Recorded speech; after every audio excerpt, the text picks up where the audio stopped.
Marketing should always create a feeling. So whether that feeling makes you nostalgic, or happy, sad, angry, marketing is always going to create that emotion.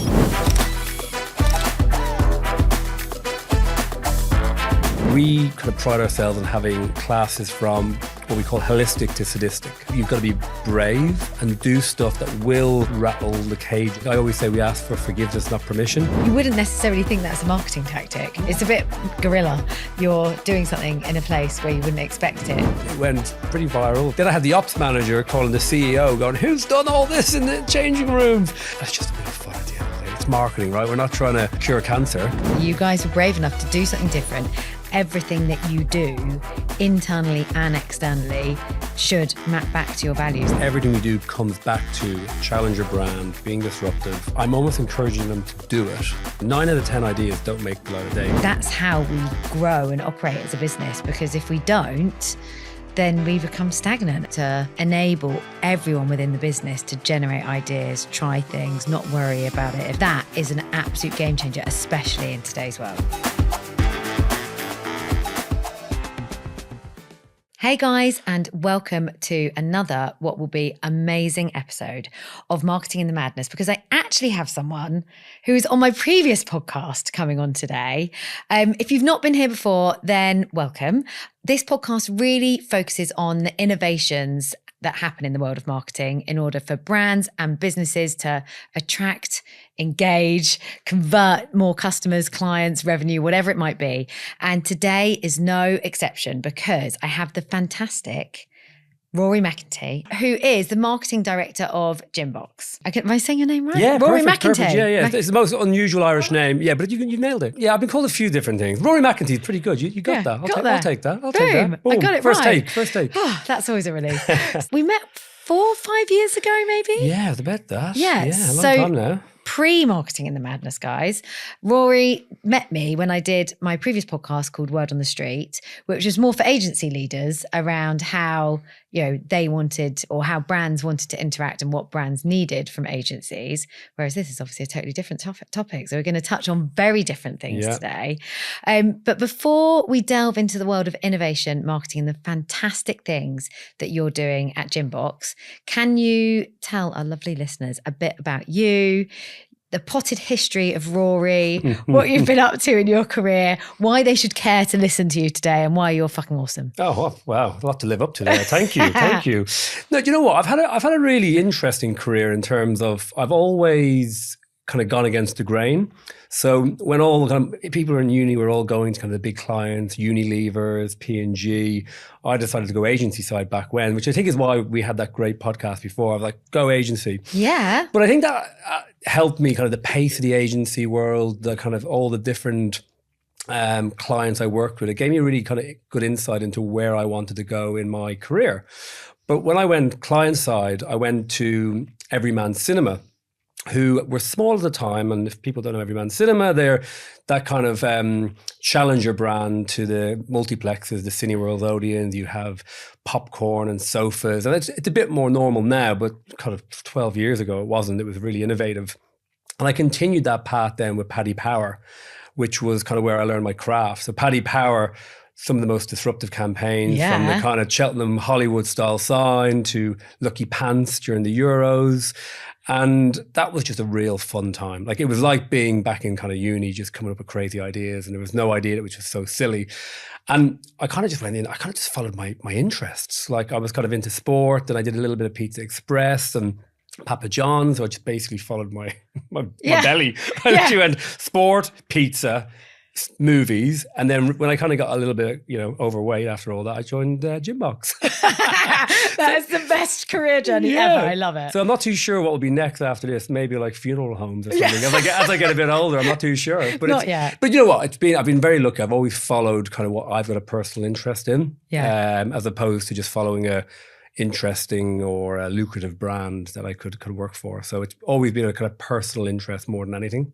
What I love is that you're talking about being disruptive, and actually maybe funeral directors need some bit of disruption. Yeah. What about doing a really cool as fuck funeral company? I think you can have so much fun. Yeah, I feel like we've born a new brand here. I think that could be the next adventure. I think, you know what, after this, we should really brainstorm. Why not? I'm actually up for that. I was like, because there is none that are fun. And I was actually talking to someone else on the podcast recently about when the world zigs, you need to zag. And it is so, and I think it might be, I can't remember who said it now. It was either Rory Sutherland. Yeah. Or the better Rory, by the way. I can't really compete with that Rory. No, all Rorys are lovely. All Rorys are great. But it's so true, isn't it? Like what you've done is you've joined disruptive brands that you love, that you can sit by. Because I do think it's hard as a marketer. Like I've dipped between sales and marketing throughout my career, but I made a very big promise to myself that I could never work for a brand that I didn't love. Yeah. So whether I've been working at an agency or whether, pre that I've worked in publishing. So I worked for like cool brands. Well, at the time, cool brands like FHM. I'm not sure if it is that cool now, looking back. Yeah, you probably think it is slightly the time. sexist, but when I was in my early 20s, it was cool. And then drinks brands, which I loved. I could never work for a brand that, I couldn't have sold pipes. I had to work for brands that I loved and could live and breathe and understand and potentially was a consumer of, because it made it easier for me to do a good job. 100%. And I think for me, that was always the driving force, because there was no kind of black line between leaving work and kind of going home. You were always on to a degree. Like you didn't switch off. And I think at Gymbox, as I've evolved into that and taken the learnings from the likes of Paddy Power and Everyman Cinema, it's, all the crazy classes we do and all the interesting campaigns. I'm learning from other brands. I'm learning from experiences in London, and I've traveled around the world. I take these ideas and bring them back to Gymbox, because I'm always thinking about how can I borrow, steal, craft other ideas that I see in different industries and bring them into my world of marketing. So I could only do that for somewhere I've got a real interest in. As opposed to for a butter brand, for example, or a cleaning brand, and I'm some great marketeers working for those, but it doesn't drive me. There's no passion. Yeah. So you need to kind of have that for me to really kind of immerse yourself into the brand. I think so. I feel exactly the same. Although, I'm probably a little bit more passionate about cleaning products today than I was 20 years ago. I probably could get quite passionate about cleaning products. Yeah. So let's map back to the key thing that makes Rory, which is this disruptive nature that you have. And what I love about Gymbox in particular, although I still haven't done a bloody class yet. This is going to happen. We need to change that. We talked about that 5 years ago. Yeah, it's happening. I promise you it's happening. And do you know what I'm thinking? I'm going to get the guys to record some content that we'll put on our social channels so that you guys you can watch along. You're all watch welcome. me struggle. All welcome. Watch me struggle. So, but what I love about the Gymbox marketing, the brand, is that disruptive nature and also how it comes through in the brand. So how important do you think that has been, well, specifically for Gymbox, I guess, but for, I guess, the brand's equity, how you attract and gain members, for, everything that the brand is and how that then influences the marketing? It's super interesting. If you rewind just a little bit. So I think the reason Gymbox is the way it is because the founder, Richard, when he had the idea for the brand, he was marketing first. So he worked in an ad agency. Oh, I did not know. If I did know that, I've forgotten. Yeah, so it was 20 years ago. So Gymbox has been around a little while now. So he worked in New York for brands like Nike, and he saw the fitness scene over there 20 years ago. And he essentially, saw drag queens on spin bikes and just crazy things happening. So he brought the concept back to London. Opened gyms in like disused car parks and basements in places you wouldn't normally find gyms. And because it was he was a marketing-led person, the marketing almost came first and then the product second. But the product was always a really good workout, but it was done in a fun way. So that's almost the essence of the brand, and that's what's kind of held true all these years later. And I think the really interesting thing then is, as time's gone on, we talk about this brand onion that we do and have all the layers of the brand. And the core of that brand onion is our like challenger mindset. But then around the layers, you've got the product, which is all about being progressive, quality, cool. But tonally, where all the marketing comes out, is about being fearless, kind of irreverent, funny. And I think that then has led to almost the crazy classes that essentially market themselves. I've got the easiest job in the world because the team, we've got this amazing studio director, Hannah, who leads all the class development. And I've got some PR agencies, and I'll talk about where the ideas come from in a moment, but we've got this amazing melting pot of classes and ideas that it makes my job become just execution to dare I say it, you know, put myself out of a job, but it is true because, so again, for anyone who doesn't know, we kind of pride ourselves on having, you know, classes from what we call holistic to sadistic. So everything under one roof. We've got class categories, yoga, aerial, combat, dance, mind for mental health. So we've got basically any class you could imagine, from pole dancing to aerial yoga to HIIT to sweat. So it allows us to jump on anything. Unlike some other great brands, we talk, you know, you've got Barry's, F45, all these other brands who are very single-minded in what they do. We can kind of delve into whatever is going on in society and come up with new ideas. So, and that's the really exciting thing. It gives me so much more ammunition to go to market with and to play with for our marketing campaigns. Like some of the classes are just bonkers over the years. Like I look at them and go, how did we do that? And how did we get away with it? They come from what's going on in society. So for example, years ago when we met, I think we talked about it briefly. Brexit was the topic, you know, what was it, 5 years ago? I can't even remember now. It feels like so long ago. It would have been. And we created like an anger management class, but what we did was we wrapped it in. We asked our members what are the most frustrating things about being in London, and one of the things that came up was Brexit. So we wrapped this class, anger management and Brexit. We put politicians' faces on punching bags. We had Boris on punch bags. I do remember this, yeah. We had a Theresa May sack race. We had the Jacob Rees log lift. So all just these fun little quirky bits that just kind of added a layer of kind of just fun and humor into your class. You come in, have a really sweaty workout, but with fun. Yeah. And so that was a great one we did. We look at what's going on in the world. So CBD a couple of years ago was coming in.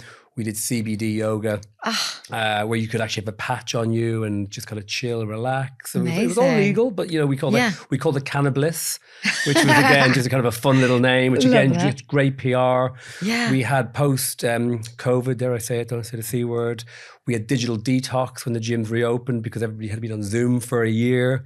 So you came in, you left your phone at the door, and you come in, leave it in a box, lock it up, and then we've had, on the back of the country kind of Beyonce world coming in, we did the Hoedown Showdown class. Love that. Line dancing. Gutted that I haven't been to We that have one. just done, and what we do is every couple of months, we don't stand still. We just drop in new classes. And it's just an amazing tool to be able to disrupt the market, because other brands are just doing the same things week in, week out, whereas we've got so much new content to talk about. It's brilliant. Yeah, I think what sets you guys apart and what I absolutely love about the Gymbox brand is the fact that the product is the marketing. There's not many businesses that can do that. You know, the classes are the attraction, and to a certain extent, like you say, market themselves, because you're able to jump on those societal, cultural trends, things that are happening today, and you make it fun, and it makes your job in a lot of ways, I guess, you know, a bit easier.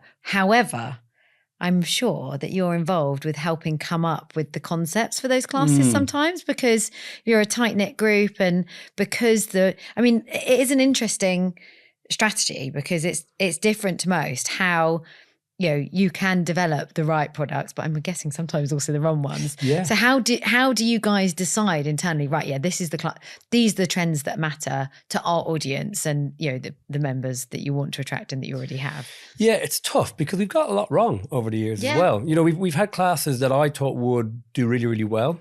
Go on, tell us one of those. Yeah, we've had so before my time, there was a class called Human Weights, right? So it was actually people of different sizes and, you know, smaller people, taller people who had numbers on them from 67 kilo to 23 kilo, and you could come in and lift those people. Now, I love that. Bit of fun. Yeah. If you did that now, you'd be absolutely slammed. Yeah, you would be. You couldn't do it now. But it was a fun idea for the time, and it was called Human Weight. It was great. More recently, I had an idea which was working with a PR agency, and it was looking at climate change. It was all in the news about 3 years ago. And we decided to run a class called Extinction Training, which is essentially a HIIT class, but it was tackling the different elements of climate change. So we had, the melting ice cap, so you could push a melting ice block on a sled. You had the wind was going to increase by a couple of knots, so you were actually running against a massive fan. Nice. And then we heated up the rooms because the temperature was rising. So we thought it was a great idea. It's going to, get a lot of great press. And there was a backlash. People, greenwashing against climate change, and oh no. so it's sometimes it's difficult. You think you got the pun intended, the temperature of the room, but you sometimes just don't know how people react. Now, it's very rare that happens. Yeah. And I think one of the learnings we had since then is we kind of have this committee, dare I say, like kind of to look at our work. And I mean, I'm a 42-year-old white man. We have classes that touch every gender, every kind of race in the business and age. So we're looking at, 18-year-olds, it's kind of Gen Z. How did this kind of land with you guys? We want to get people's opinion. So it isn't just, a lot of white men in a room. Yeah. And women. Yeah. But mostly, we are white senior leaders. Yeah. And that's just the way it is. The UK, that's just, which is the way it is. And I want to change it. Yeah, and we're getting there. But it's, are we the right people to say these are the classes that are our target market, who are, the sweet spot of kind of 26, 27-year-olds want to see now? So we do have to kind of rethink some of our ideas. But the great thing is the ideas don't always come from the top down. They come from the bottom up. Good. So the ideas are coming from sales teams, receptionists who have been to Greece and seen a plate throwing party and are thinking we should do this in the gym, and we go, yeah, why not? Let's do it. And that's the beauty. The ideas can come from anywhere. Yeah. And we incentivize people as well. If we use the idea, they get some money. So it isn't just kind of take. Yeah. But it's a lovely place to be, because I think at Gymbox, ideas then come from left field. So that's a crazy idea. We should never do that, but let's do it. And I think we are a little bit like, I always say, we ask for forgiveness, not permission. We always just push it out there and see what happens.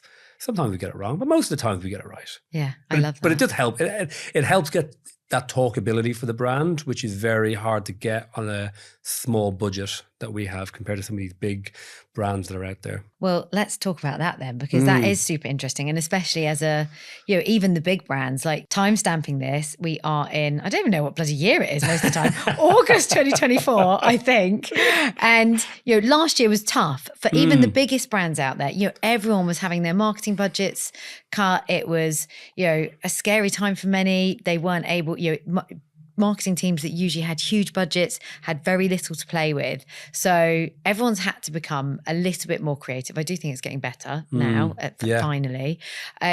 But what does that mean for you guys who kind of always have to really think about things? How do you get a fantastic marketing campaign off the ground when you've got smaller budgets? I think my budgets have got smaller as I've got more senior in a crazy way. Yeah, I know. It's like as I get more senior, I had so much money at Paddy Power, and then it just went down and down and down.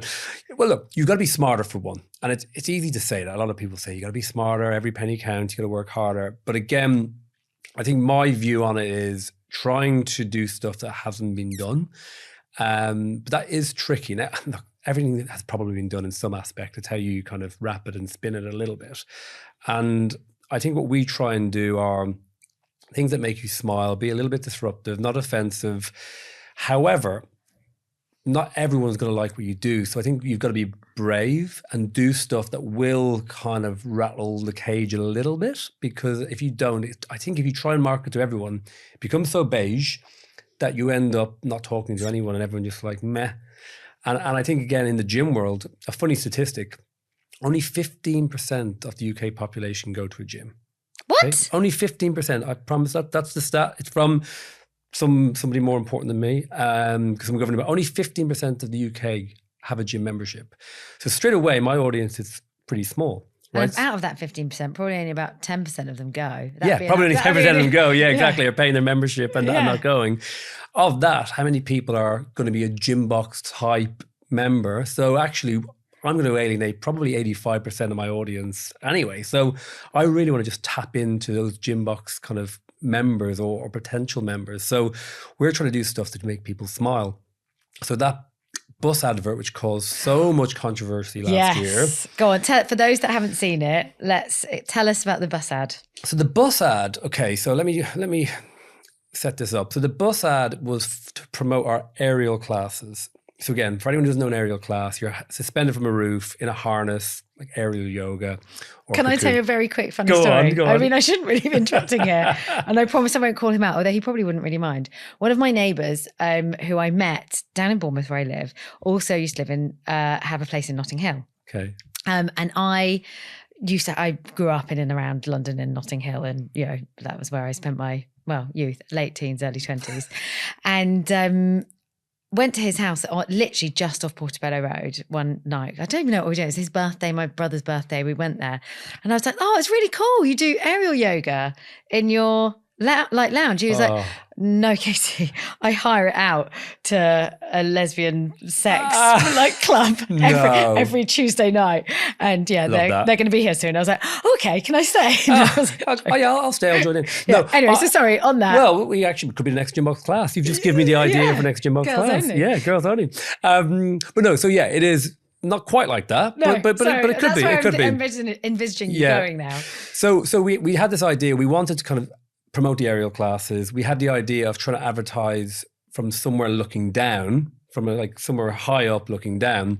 So the idea came, would we advertise on the top of a London bus?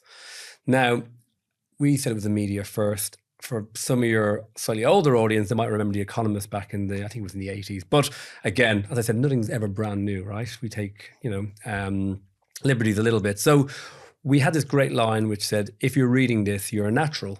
Gym Box aerial class is now available. So the idea was you're looking down, you see this advert.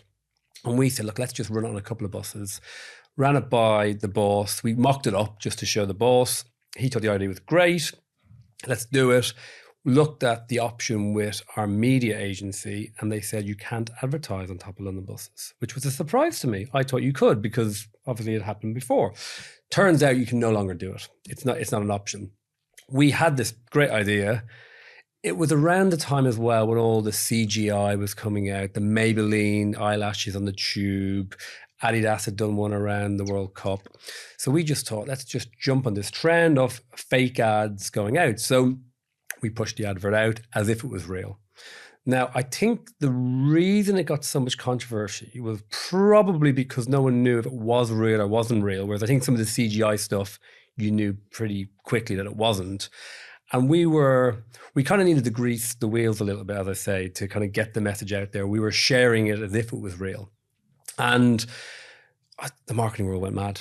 It just went, how dare they? They're lying to us. It didn't happen. We got some great PR for the first 4 days. And then when people then inquired with TfL and Global and different media agencies and said it wasn't real, there was this massive backlash to Gym Box around just, faking their ads.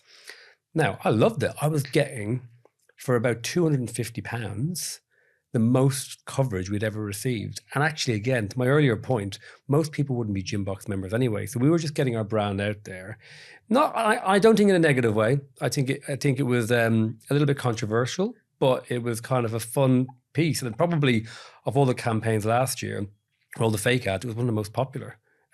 Certainly in terms of coverage, which I thought, for us as a disruptive brand, it's great. It's great. And again, we didn't, in this world again where everybody was CGIing, ours had a very human element to it. We had our copywriter come up with a line, we had our graphic designer mock it up. So it was all done in-house and we didn't use any kind of AI or ChatGPT or anything like that. So we were quite proud of the advert, even though probably me personally got somewhat attacked and kind of called out on LinkedIn and social media. But you know what? People don't know your objectives. And if you push your objectives and you get what you want, aerial classes went through the roof. Yeah. Nice pun for us there. Through the roof. We had so many inquiries, searches for Gym Box aerial. So it did the job for not a lot of money. Why do you think it upset people so much? All right. Honest truth is most people who were negative about it were media agencies. Yeah. That's what I was going to guess. Yeah. A lot of media agencies felt, that it was CGI was going everywhere. There was fake at home going up. My view is, they're missing out on the share of the pie and wanted to kind of cause it. They hide behind truth and, being authentic and everything else and whatever else. it's a different world. The younger generation that are my target audience, the 26, 27-year-olds, were loving it. Yeah. So it was brilliant. And it became a piece of content in itself. Yeah. So the ad wasn't the printed ad on the bus. It was the picture of the bus with the ad, which was faked. Yeah. And, it went viral and people loved it. So I think the media really disliked it and they caused a lot of stir. Got in a few arguments with a few people online about it. But like, you know what? You got to do what you got to do for your brand, right? Yeah, and it goes back to that exact thing that you were saying of bravery. Like you guys were brave enough to do something different. Actually, when it comes to, fake ads, it was developed in a very human way with people behind the strategy, developing the content, not even using some of the AI tools. So why the hell not? Yeah, this is it. And I do strongly believe, people ask me, would you do it again, Rory? And I'm like, was it real? Was it not? Was it what got people? They weren't sure. Yeah. But I think that was probably why it got so much success. If it didn't, if people knew it was fake, it wouldn't have got the coverage it got. So I think you have to be brave when you do those kind of campaigns. Yeah. And I think one of my learnings from that is not to take any criticism too personally. Because I think that for a time, people were really, people just, atting you and whatever. You kind of go, guys, that shit Rory did. It was just a fake bus advert. Like no one died. Yeah. Like there's adverts out there guys. for like, vaping and alcohol and fast food going around, and they're causing way bigger issues that the media agencies love having on their billboards and will take their money. But for a fake little advert that's caused no one any harm. And it's trying to help people stay fit. Exactly. We're promoting health and fitness. So anyway, loved it. Do it. Fake your ads, guys. I love it. Fake your ads. I honestly think that's, and I just love the innovation that sits behind that whole, how you guys came up with the idea, what you did. I think it's brilliant. Yeah. We've done some other pretty cool campaigns as well. So whilst we're talking about different cool things. Yeah, we you know what, we try to do things differently. So even one of my other recent favorite ones was we did a Google kind of PPC advert campaign. Yes. And there's brand and performance marketing. I love brand. I've got to do performance. We've all got to drive those short-term sales and do our spikes and get our, acquisition. But it's boring. Yeah, it's not boring. Brand is the fun part of marketing often, isn't it? Like, especially when you've got a brand like Gymbox where you've got this fantastic and fun brand. Yeah. So it gives me an opportunity, right? Okay, if we're going to do performance marketing, how do I make that Gymbox? How do I do something a little bit different? So how do you? So what we did on that one was we created I guess you call it a competitor activity campaign. So, and just a caveat on this, because I'm quite vocal on people who use competitors as a competitive advantage and call out competitors, like the Burger King, McDonald's, which I think is a cool way of doing it, where don't be a clown, all that sort of stuff. But there's a lot of brands out there. There's a bit of a trend now on promoting your competitors in your brand, but I'm not a huge fan of this. However, we tried to do it differently. So rather than overtly promoting our competitors, what would happen was if somebody searched for one of our competitors on Google, so Third Space Gym near me or ClassPass, what we were doing is we were serving them up with a Gymbox advert. So if you search Third Space, it would say, why settle for third, be number one at Gymbox. Love that. Which was a bit of fun. ClassPass, we said, never skip a class at Gymbox. So just kind of clever bits of copy that related to those adverts. And it was a bit of a PR stunt. The performance bit was going to cost us a bit of money because you're having to bid a lot, but it was a PR stunt. Yeah. It got a huge amount of talkability. People were sharing it. And this one wasn't fake. It was real. So actually, I wanted to make sure that if people were searching for this, if they're seeing it from a PR point of view, then they search for it, that they were then getting served it to create that shareability and talkability. Yeah. And again, it was one that just people loved because it hadn't been seen, done, heard of in my time, and it was just a really clever way of just promoting the brand in a kind of surprising way and almost kind of hijacking people's kind of Google feeds. So it was a lot of fun. And the bit though was when you had our competitors coming at us saying, how dare they, that's so cheap. Yeah. But again, it's just a bit of fun. But let's be honest, like how many times, I can't remember what I Googled yesterday, but this actually happened and I didn't even plan for it. But I searched something and I can't remember what I bloody searched for, but I searched something and, one of their leading competitors comes up first. So they're bidding. So they're doing it without, like, that's a shit way of doing it. It's such a shit way. It's so boring. And then you're not going to click crap. in it. I look at that and I'm like, I don't want to fucking buy from you now. Because come down, I want to find the guys that I was looking for. I'm searching for these guys and it puts me off their brand. But what you did, again, going back to the ethos of your brand, is made it fun, made it funny, made it a play on words. And then you're like, oh no, I've got respect for them doing that. It's a very you're doing the same thing, but you're doing it in a much smarter, more fun way. And that's going back to that brown onion I spoke about at the beginning. Everything we do comes back to a challenger brand, being disruptive. My job would be so much easier if we were not that brand, because we would just get stuff out. It'd be a lot easier. 9 out of 10 ideas don't make the light of day because we challenge ourselves. It's got to feel on brand.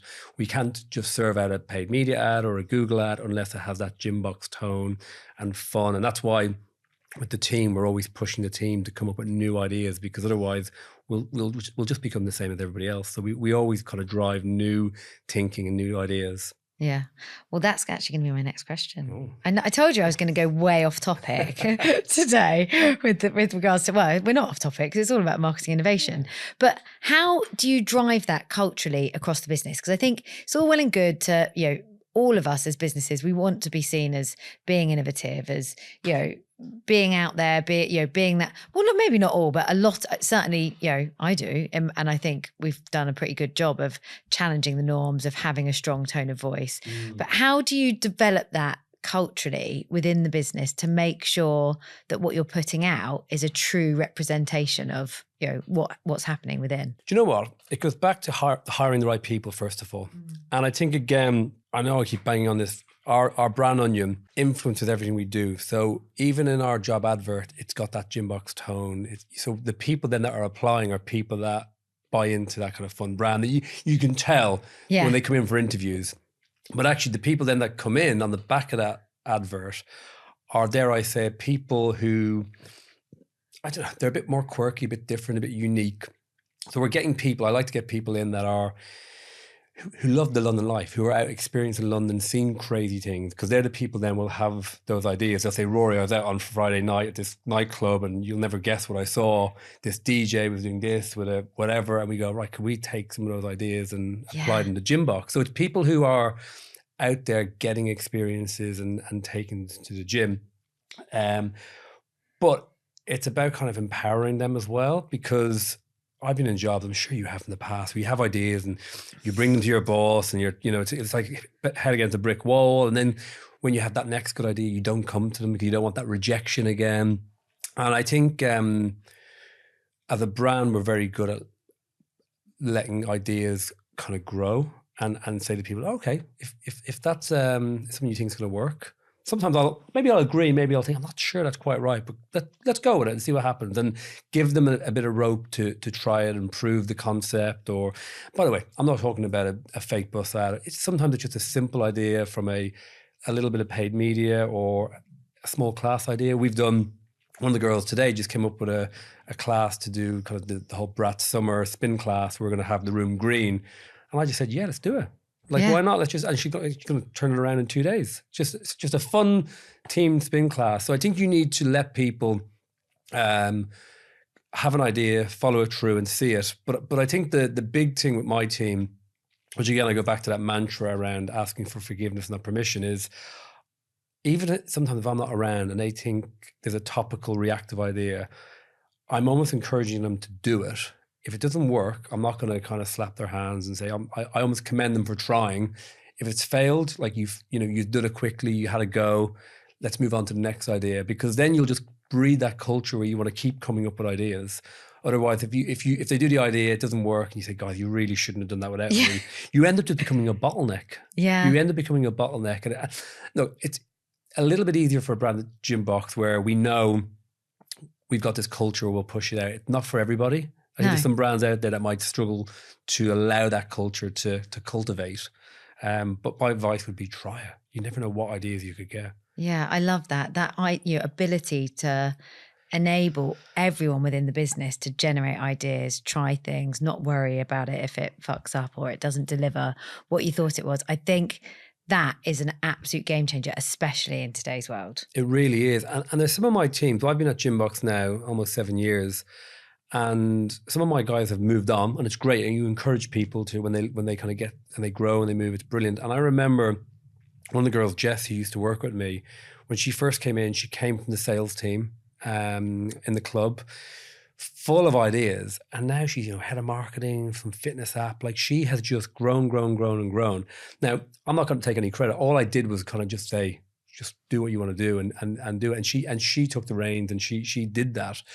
But if you're a leader or a manager and you're trying to clip those wings, people like Jess just wouldn't get to where she is now. So it's really important just to let people make their mistakes but grow as well. Yeah, guide them to a certain extent, but let them do what they want to do. Like, I think we get so hemmed in, whatever the word is. Yeah. We get so hemmed in by trying to deliver certain things and not being able to contribute and that's what's great about smaller businesses. Like, I've worked in huge corporations with offices all around the world, and thousands, if not sometimes hundreds of thousands of staff if you look at the whole global organization.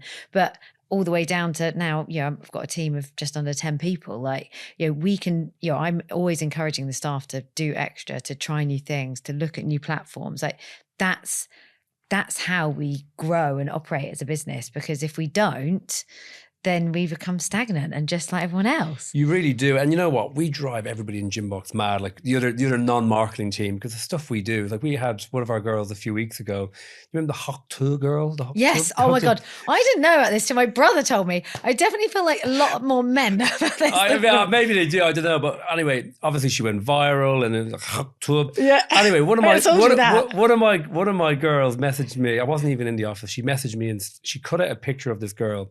And she said, "Oh, do you mind if I stick these all around the changing rooms, on the taps and the water coolers, so it looks like and the soap dispenser. So when you push the soap dispenser, the soap spits out." And I just went, okay. Love that idea. What a clever. Yeah, really clever. We put it in some of the changing rooms. It went pretty viral with people sharing, going, "Oh my God, Gymbox." Then I had the ops manager calling the CEO, going, "Who's done all this in the changing rooms?" And again, just a little bit of fun, up and down, cost nothing. Yeah. But again, just live your brand, let people grow.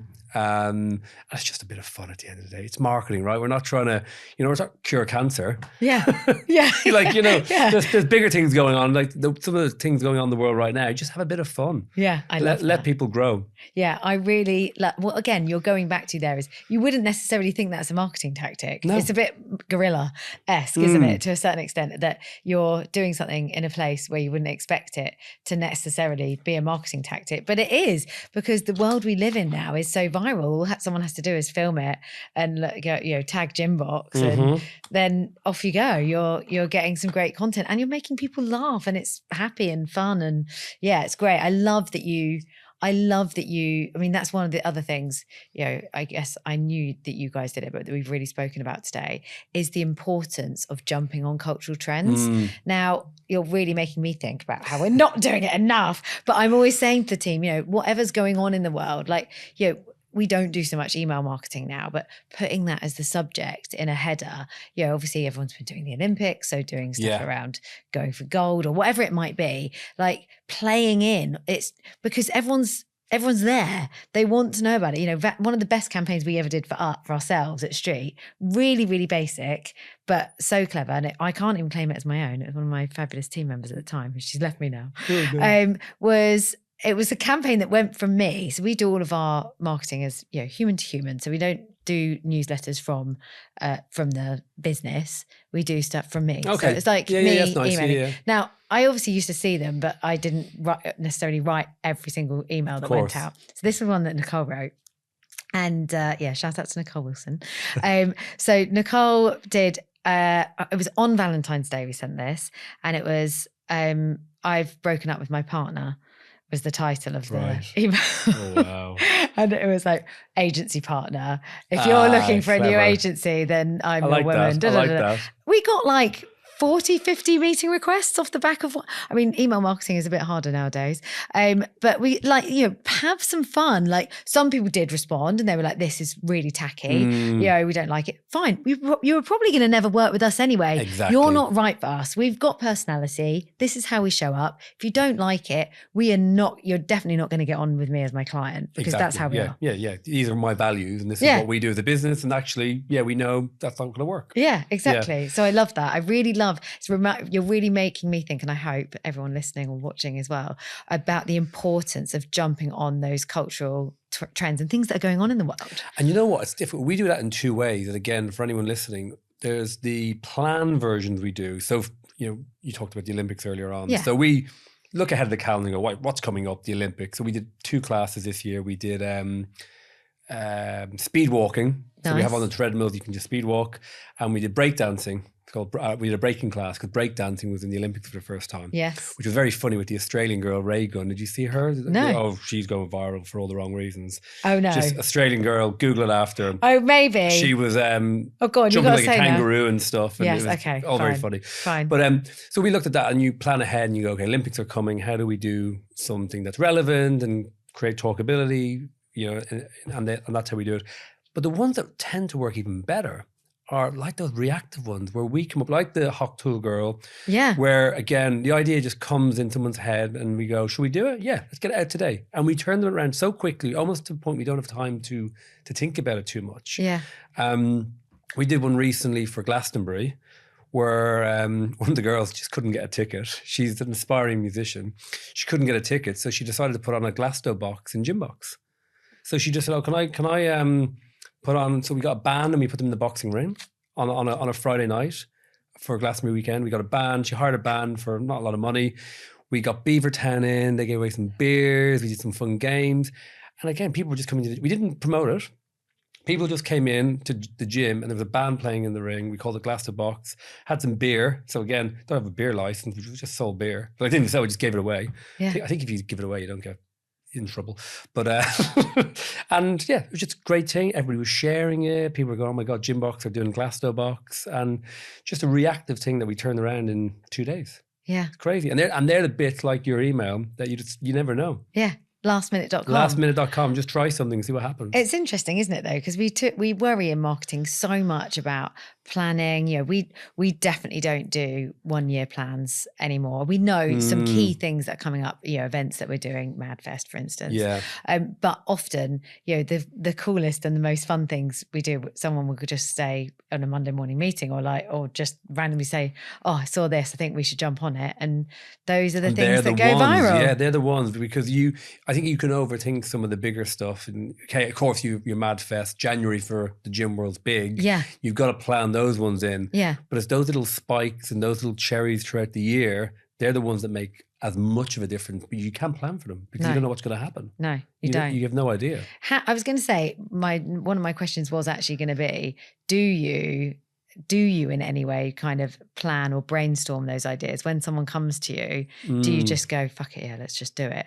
Or do you try to cultivate that? Or do you tell the team, like, we want you to, have a think about these things? Or is it just ingrained now in the business? It varies a little bit. I think as the team grows and gets more confident, they're able to take an idea and build it. But it took a lot of time so I go back to the Brand Onion.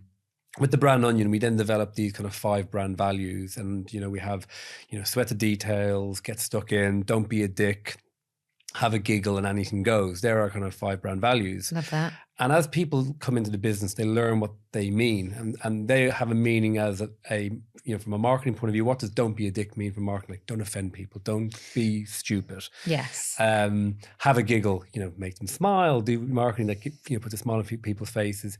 Sweat the details. Make sure we've nailed, that media or nailed the paid social. So the team learned those values quite early on. And hopefully they see that from me day to day about kind of sweating those kind of details and the values. So when those ideas come, I think it's just a natural. The guys kind of know. They've been in there, like they're on the kind of the plane or on the rocket ship. They know where we're going with this, and they know where to push it and not to push it. But that takes a little bit of time. And as people first come in, they might come to me and go, have I crossed the line? Is this too far? I look, sometimes I don't know. Yeah. Sometimes you go, do you know what? I think that's good, but fuck, it's a bit punchy, isn't it? What do you think?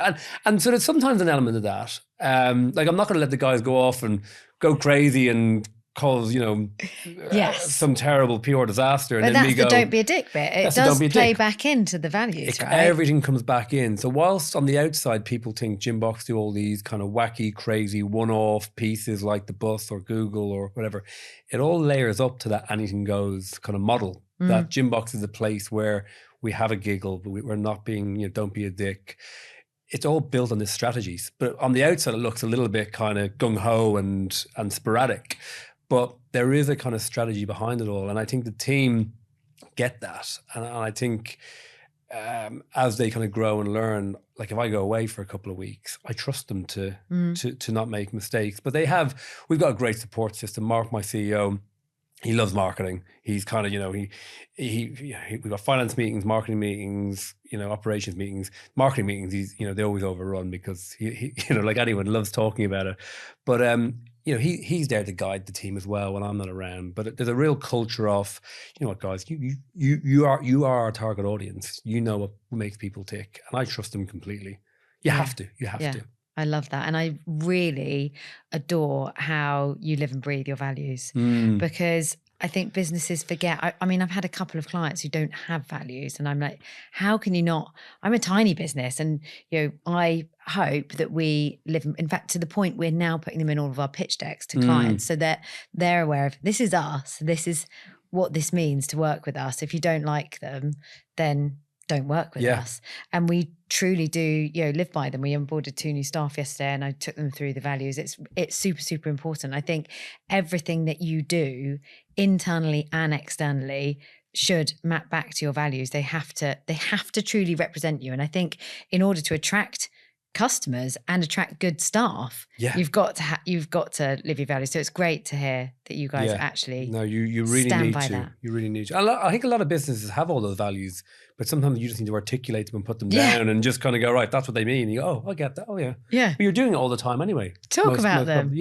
Talk about it. Shove them on the wall. I mean, get them out there. There's more than just shoving them on the wall, isn't there? But because you've got to show how to live them and explain them and actually show what it means. But you do. Make them visual. Rory, one last question. So we've talked a lot about disruption in marketing, how that really helps drive innovation. What I want to know from you is, for our lovely listeners, if they're thinking about how can I really make a difference, and they want to kind of take on some of the advice and the things that we've talked about today, what should they do? So let's say it's a CMO or a marketeer listening and they're like, yes, I love this. I really want to do it, but I just think I'm going to get some fight back from the business. What would you advise them? Every business is different. There's businesses that are a little bit more straight-laced, businesses that are a bit more disruptive. But I think marketing should always create a feeling, right, to somebody. So whether that feeling makes you nostalgic or happy, sad, angry, whatever that might be, marketing is always going to create that emotion, those feels that you get from marketing. So I think if you're a CMO trying to push something to, your board or senior leadership team, you've got to just kind of back yourself to say, look, we're trying to create something, to move the dial here. And look, I know it's not overly tangible, but you've just got to fight your corner and just kind of live and kind of die by your decisions. You're not going to get them all right, but I think just show that passion and just show that feeling that you have as a marketeer. I think if you can show that, you can get your CEO, your leadership team to do that, and ultimately your customers will get that feeling as well. So you've got to just push that feeling, give it to everyone. Create the feels. Create the feels. There we go. What a way to end. Rory, thank you so much for coming on. I really want to fist pump you. Let's do it. I'm going to go in fist pumping. Thank you so much for joining. Guys, if you loved that episode, please do go and connect with Rory on LinkedIn. I'm there. He's there. We're all on LinkedIn. And also connect with me too. And I'll pop a few links into some of the cool classes that you guys are doing. And obviously you can go and check out Gymbox as well.